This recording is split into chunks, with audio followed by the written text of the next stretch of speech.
Formula ఈ race కేసులో BRS working president KTR కు హైకోర్టులో ఎదురు దెబ్బ తగిలింది. ఫార్ములా ఈ రేస్ లో అవినీతి జరిగిందని ఏసీబీ దాఖలు చేసిన కేసును కొట్టేయాలని కేటీఆర్ వేసిన పిటిషన్ను హైకోర్టు కొట్టేసింది. ఈ విషయంలో ఏసీబీ వాదనలను హైకోర్టు పరిగణనలోకి తీసుకుంది. ఈ సందర్భంగా కేటీఆర్ ను అరెస్ట్ చేయకుండా వెసులుబాటు కల్పించాలని లాయర్లు కోరగా దానికి ధర్మాసనం నో చెప్పింది. దీంతో ఇప్పుడు ప్రత్యామ్నాయాలపై కేటీఆర్ లీగల్ టీం దృష్టి పెట్టింది. సుప్రీంకోర్టులో అప్పీల్స్ చేయబోతుంది. ఇక ఇదే విషయానికి సంబంధించి మరిన్ని అప్డేట్స్ మా ఇన్పుట్ ఎడిటర్ శ్రీకాంత్ అందిస్తారు. Srikanth, KTR quash petition dismiss చేసింది హైకోర్టు. ఈ నేపథ్యంలో హైకోర్టు తీర్పుపై సుప్రీంకోర్టుకి వెళ్లే యోచనలో ఉన్నట్లుగా తెలుస్తుంది. కేటీఆర్, దీనికి సంబంధించిన డీటెయిల్స్ ఏంటి? ఖచ్చితంగా వీళ్ళు సుప్రీంకోర్టు వెళ్ళడానికి అవకాశాలు ఉంటాయి అండ్ వెళ్ళడానికి హక్కు కూడా ఉంది. సో వాళ్ళు సుప్రీంకోర్టులో మళ్ళీ సవాళ్ళు కూడా చేసే ఛాన్స్ ఉన్నాయి. ఎందుకంటే ఈ నిర్ణయానికి సంబంధించినటువంటి తీర్పు కాపీ వచ్చిన తర్వాత వీళ్ళు సుప్రీంకోర్టును ఆశ్రయించేటువంటి అవకాశాలు అయితే ఎక్కువ కనిపిస్తున్నాయి. సో ఈ ఫార్ములా ఈ కేసు రేసింగ్ వ్యవహారంలో ఏసీబీ నమోదు చేసినటువంటి ఈ కేసులో ప్రధాన నిందితుడిగా A1 గా ఉన్నటువంటి కేటీఆర్, ఆ తర్వాత A2 గా ఉన్నటువంటి అరవింద్, ఆ తర్వాత అప్పుడు మున్సిపల్ శాఖ కార్యదర్శిగా వ్యవహరించారు ఆయన, ఆ తర్వాత A3 గా ఉన్నటువంటి అప్పుడు HMDA చీఫ్ ఇంజనీర్ గా వ్యవహరించినటువంటి PLN రెడ్డి ఇందులో ముఖ్యమైనటువంటి వ్యక్తులుగా ఉన్నారు. ఇందులో ప్రధానంగా కేటీఆర్ మెయిన్ గా ఉన్నారు, అప్పుడు మున్సిపల్ శాఖ మంత్రిగా ఉన్నారు.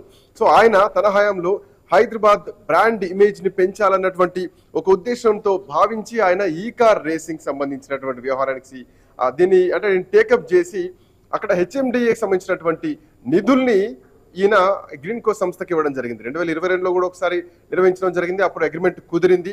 అప్పుడు గ్రీన్కో కంపెనీ ఇందులో ప్రమోటర్ గా ఈ వ్యవహారానికి సంబంధించినటువంటి దీని ఓవరాల్ గా అంటే దీని ఆర్గనైజింగ్ నిర్వహణ సంస్థగా ఉంది. అయితే సెకండ్ టైం నిర్వహించేటువంటి టైంలో గ్రీన్కో అనే కంపెనీ తప్పుకున్నటువంటి పరిస్థితి. అది తప్పుకున్న తర్వాత ఓవరాల్ గా ఇప్పుడు ఎంత డబ్బులు వెళ్ళిపోయాయి అన్నది మాత్రం ప్రధానంగా ఉన్నటువంటి చర్చ. 2023 ఫిబ్రవరిలో ఈ కార్ రేసింగ్ కూడా నిర్వహించాలి. అయితే అప్పుడు డబ్బులు దుర్వినియోగం అయ్యే అంతకు ముందు అన్నది మాత్రం ప్రధానంగా ఉన్నటువంటి అంశం. అయితే అప్పుడు గ్రీన్కో తప్పుకున్నటువంటి క్రమంలో దీంట్లో ట్రైపార్టీ అగ్రిమెంట్ గా HMDAని తీసుకురావడం జరిగింది. HMDA నిధుల్లోంచి 46 కోట్ల రూపాయలను ఫార్ములా ఈ ఆపరేషన్ రిటర్న్ కి సంబంధించినటువంటి సంస్థకు సంబంధించి చేయడం జరిగింది. సో అదనంగా మరొక 8 కోట్లు కూడా చెల్లించారు. ఇక్కడే అసలు కుట్ర జరిగింది అన్నది ప్రధానంగా ఉన్నటువంటి అంశం. అయితే అప్పుడు ఎలక్షన్ కోడ్ ఉంది కాబట్టి దాన్ని వాయిదా వేయకుండా వీళ్ళు HMDAని దీంట్లో చేర్చడమే ఇక్కడ చాలా ప్రధానమైనటువంటి అంశం. సో గ్రీన్కో కుదుర్చుకున్నటువంటి ఏదైతే ఈ ఒప్పందం ఉందో ఆ ఒప్పందం ప్రకారమే మళ్ళీ చెల్లింపులు జరపడాన్ని ఇక్కడ ప్రభుత్వం ఏర్పాటు చేసినటువంటి కాంగ్రెస్ పార్టీ దీన్ని పూర్తిగా పరిశీలించి కూడా ఈ అగ్రిమెంట్లను రద్దు చేయడం జరిగింది. బట్ ఇక్కడ కూడా కేబినెట్ లో ఎక్కడ కూడా తీర్మానం జరగలేదు. బట్ ఓవరాల్ గా చూస్తున్నటువంటి అంశాన్ని ఒకసారి చూసుకుంటే కనుక ఈ రోజు ఈ వ్యవహారానికి సంబంధించి ఏసీబీ కూడా పూర్తిగా వాదనలు చేయడం జరిగింది. మా దగ్గర పూర్తి సాక్ష్యాధారాలు ఉన్నాయి కాబట్టి మేము ఖచ్చితంగా విచారణ చేయాల్సినటువంటి అవసరం ఉంది అన్నటువంటి ఉద్దేశంతో ఏసీబీ నిన్న సాయంత్రానికే పూర్తి సాక్ష్యాధారాలు సేకరించామంటూ కూడా చెప్పడం జరిగింది. సో ఈ రోజు కూడా అడ్వకేట్ జనరల్ అదే వాదించడం జరిగింది. సో ఇట్లా నేపథ్యంలో కేటీఆర్ కి సంబంధించినటువంటి స్క్వాష్ పిటిషన్ ని డిస్మిస్ చేసింది హైకోర్టు. సో డిస్మిస్ చేసినటువంటి క్రమంలో ఇక కేటీఆర్ అరెస్ట్ కు రంగం సిద్ధం కాబోతోంది అనేది మాత్రం కనిపిస్తోంది.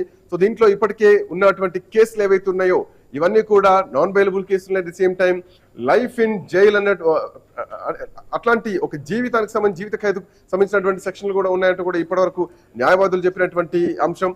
సో ఓవరాల్ గా హైకోర్టు తీర్పు తర్వాత పూర్తి ఆర్డర్ కాపీ వచ్చిన తర్వాత ఇక్కడ ప్రధానంగా ఏసీబీ కూడా అరెస్టుకు రంగం సిద్ధం చేసేటువంటి అవకాశాలు అయితే కనిపిస్తున్నాయి. ఇప్పటికే ఇటు హైదరాబాద్ తో పాటు గ్రీన్కోకు సంబంధించినటువంటి కంపెనీలు విజయవాడలో కూడా అటు ఏసీబీ సోదాలు కూడా నిర్వహించింది. సో హైకోర్టు పూర్తి కాపీ వచ్చిన తర్వాత ఏసీబీ ఇక అరెస్టుకు రంగం సిద్ధం చేయబోతోందా అన్నది మాత్రం స్పష్టంగా కనిపిస్తోంది. రైట్, మనతో పాటు విశ్లేషకులు రామ్మోహన్ రావు గారు